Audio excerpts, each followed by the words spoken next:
India is a union of states. Union of states అంటే అధ్యక్ష రాష్ట్రాలు లేకపోతే, సమాఖ్య లేకపోతే కేంద్రం లేదు. ఆ ఉద్దేశంతోనే వారు చెప్పింది కూడా కేంద్రం మిథ్య. రాష్ట్రాల నుంచి వచ్చే ఆదాయాలు, రాష్ట్రాల నుంచి వచ్చే పన్నులు, ఇవన్నిటి సమాహారమే కేంద్ర బడ్జెట్ అధ్యక్ష. కానీ ఇవాళ నిజంగా కూడా ఎన్టీ రామారావు గారు చెప్పింది నిజమే అనిపిస్తుంది అధ్యక్ష. ఎందుకంటే కేంద్రం నిజంగా కూడా మనకు తెలంగాణ కాడికి వచ్చే వరకు మాత్రం మిథ్య అని అనిపిస్తూ ఉన్నది. వాళ్ళు అసలు పట్టించుకుంటలేరు అధ్యక్ష. మాట్లాడితే డబుల్ ఇంజన్ అంటారు అధ్యక్ష.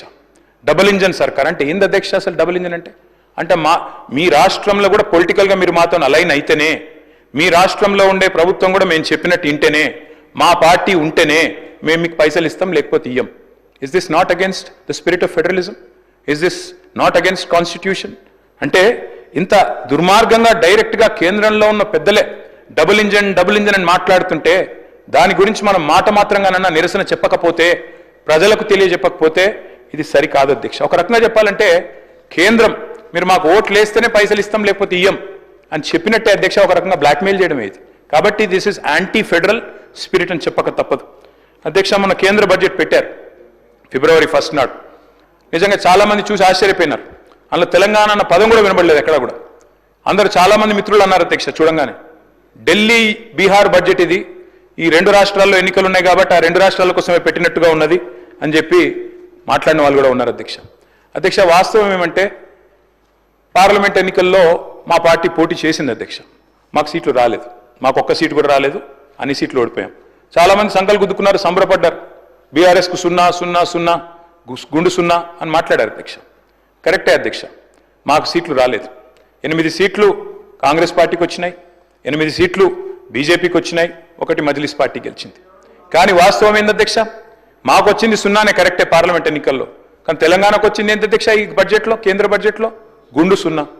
8 + 8 నార్మల్గా అయితే 16, కానీ ఇక్కడికి వచ్చే వరకు మాత్రం 8 + 8 ఖచ్చితంగా గుండు 0 అయిందని చెప్పక తప్పడం లేదు అధ్యక్ష.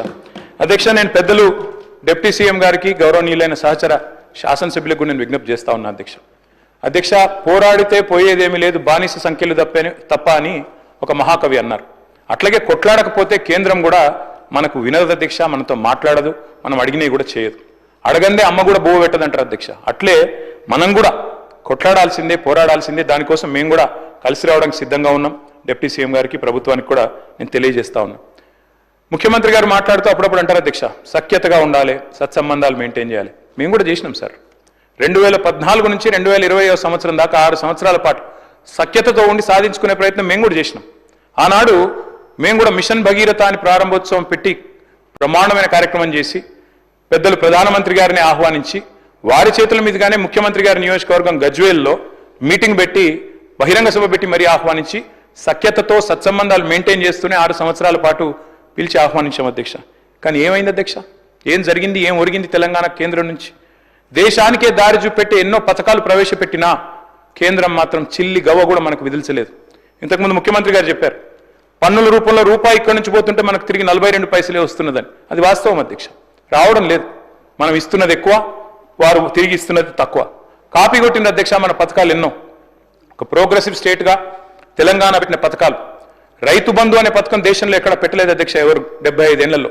మరి ఆనాడు కేసీఆర్ గారి నాయకత్వంలో తెలంగాణ ప్రభుత్వంలో మనం రైతు బంధు ప్రవేశపెట్టిన తర్వాత 2 ఏళ్ల తర్వాత దాన్ని కాపీ కొట్టి కేంద్రంలో PM కిసాన్ అనే ప్రోగ్రాం పెట్టారు. మిషన్ కాకతీయ ఆనాడు టీఆర్ఎస్ ప్రభుత్వం తీసుకొస్తే దాన్ని కాపీ కొట్టి అమృత్ సరోవర్ అనే పథకం తీసుకొచ్చారు. మిషన్ భగీరథ అని మనం ఇక్కడ పెడితే హర్ ఘర్ జల్ అని తర్వాత వాళ్ళు కూడా తీసుకున్నారు.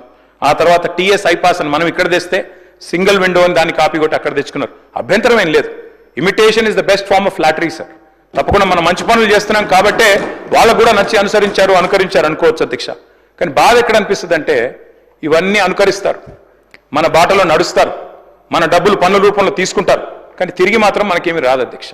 వస్తారు అధ్యక్ష కేంద్ర మంత్రులు దండయాత్రకు వస్తారు. వచ్చినప్పుడు మాత్రం నిజంగా అధ్యక్ష వాళ్ళ పర్యటనలకైనా ఖర్చులు ఇచ్చినా ఇక్కడ 2-3 ప్రాజెక్టులు పూర్తవుతున్నాయి అధ్యక్ష. గంతమంది వస్తారు వచ్చినప్పుడు మాత్రం. వాస్తవం అధ్యక్ష ఇది. నిజంగా చెప్పాలి అంటే అధ్యక్ష we're one of the largest contributors to India's economy.